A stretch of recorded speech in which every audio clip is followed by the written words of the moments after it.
Hello everyone and welcome to my channel. এখন আমি অরণ্যের প্রাচীন প্রবাদ এই সিনেমাটা দেখে এলাম। এই সিনেমাটা নিয়ে কথা বলবো। এই সিনেমাটা মূলত ডিটেকটিভ গল্প, কিন্তু গল্পটাকে প্রেজেন্টেশনটা অন্যরকমভাবে করা হয়েছে।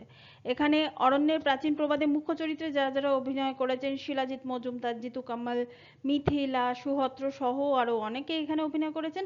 এবং এই আহ, মানে এই সিনেমাটাকে যেভাবে ডিজাইন করা হয়েছে না, যে যিনি ডিটেকটিভ অরণ্যের যে চরিত্র জিতু কামাল, তিনি একাধারে ডাক্তার, অন্যদিকে তিনি ক্রিকেট খেলেন, এবং তিনি এই যে প্রবাদ প্রবচন যেগুলো আছে, আমাদের বাংলার যে প্রবাদ প্রবচন আছে সেই প্রবাদ প্রবচনে তিনি খুব এক্সপার্ট, বা তার জ্ঞান আছে সেসব প্রবাদ প্রবচনে। তো সেই হিসাবে দেখতে গেলে তার চরিত্রটাকে এমনভাবে ডিজাইন করা হয়েছে যে সে পার্টিকুলার একটা জায়গায় যাচ্ছে।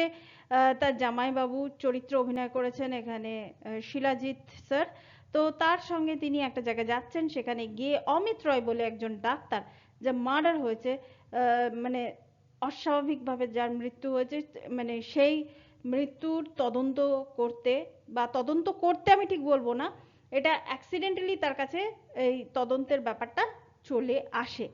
তো সেই হিসাবে মানে মানে সেই হিসেবে বলতে গেলে যে এই সিনেমাটাকে আহ, একটা ডিটেকটিভ সিনেমা বলা যেতে পারে, কিন্তু এখানে পরিচালক যেটা করেছেন, যে এই অমিত রায়ের চরিত্রটা অভিনয় করেছেন সুহদ্র, এবং পরিচালক যেটা করতে চেয়েছেন, আমরা নর্মালি ডিটেকটিভ সিনেমায় যেগুলো দেখে থাকি যে ডিটেকটিভই অনেক জ্ঞান দিচ্ছে, ডিটেকটিভ বিশাল জ্ঞানী, সমস্ত বিষয়ে যার নলেজ আছে, পর্যবেক্ষণ শক্তি যার ভালো।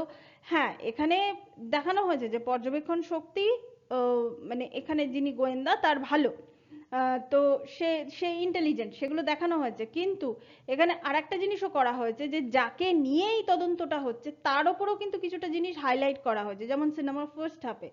তো এই এই যে অমিত রয়, যে ডাক্তার অমিত রয়, তার ওপরও কিন্তু, মানে যার মৃত্যুর মূলত তদন্ত হচ্ছে, তার ওপরও কিন্তু জিনিসটা হাইলাইট করা হচ্ছে, যে এখানে কিন্তু হাইলাইট করা হয়েছে যে সে কি জানে, মানে সে যেখানে থাকে সেই জায়গার ঐতিহাসিক জিনিসপত্র এইসবের সম্বন্ধে সে কি জানে, এবং ডাক্তারির যে ব্যাপারটা, ডাক্তারি ব্যাপারের সঙ্গে এবং সেই জায়গাকার যে একটা ঐতিহাসিক সম্পর্ক আছে, এইসব কিছু কিছু ছোট ছোট জিনিসগুলো না বেশ ভালো লাগে। মানে অন্যান্য গোয়েন্দা মানে থেকে, মানে এখানে জিনিসটা ডিটেকটিভ একটা গল্প বা সিনেমা থেকে এটা কিন্তু এটা মানতে হবে যে আলাদাভাবে প্রেজেন্টেশন করার চেষ্টা করেছে।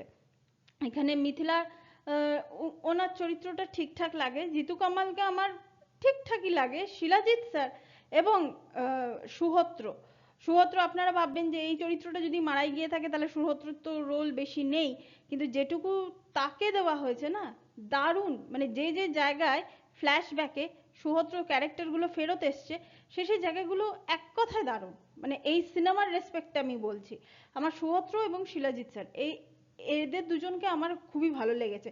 বরঞ্চ সেই তুলনায় আমি জিতু কামালকে একটু কমই নাম্বার দেবো এই সিনেমাটার ক্ষেত্রে।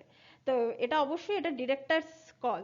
এখানে আমরা তো অভিনেতাদের তো ওইভাবে বলতে পারি না, কারণ জিতু কামাল একজন ভালো অভিনেতা। তো সেই হিসাবে আমি এটাকে ওইভাবেই আমি দেখব। এবং একদম সিনেমার শেষের দিকে যখন সে অপরাধীকে ধরছে, আমাদের কাছে সেই উত্তেজনাটাই আমরা ফিল করতে পারছি না যে হ্যাঁ সে একজন অপরাধীকে ধরছে।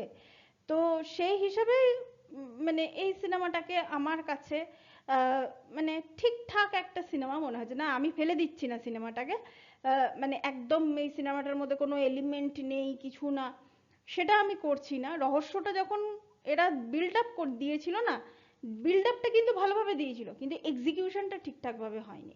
তো মানে একটা রহস্য রোমাঞ্চ যখনই আমি যখনই একটা সিনেমা বানাবো, সেটা শেষ অবধি সেই উত্তেজনাটা থাকবে।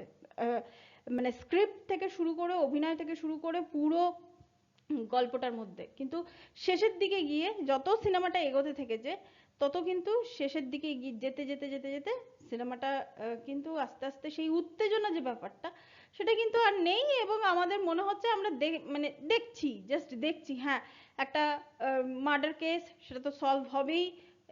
এই এই হিসাবে আজকে অরণ্যের প্রাচীন প্রবাদ বলা হচ্ছে, যে এই যে প্রাচীন প্রবাদ, যে প্রবাদ বাক্যগুলো, এই প্রবাদ বাক্য দিয়ে কেসটা সলভ করলে আমার মনে হয় বেশি ভালো হতো। এখানে জিতু কামালের মুখে প্রবাদ বাক্য ছিল কিন্তু বড্ড কম ছিল। তো সেই হিসাবে আমার এই সিনেমাটা খুবই একটা ঠিকঠাক একটা সিনেমা মনে হচ্ছে। তো এটাই ছিল আমার এই সিনেমাটাকে নিয়ে reaction. Thank you so much. That's all. Please keep watching and please subscribe my channel. Till then, good by.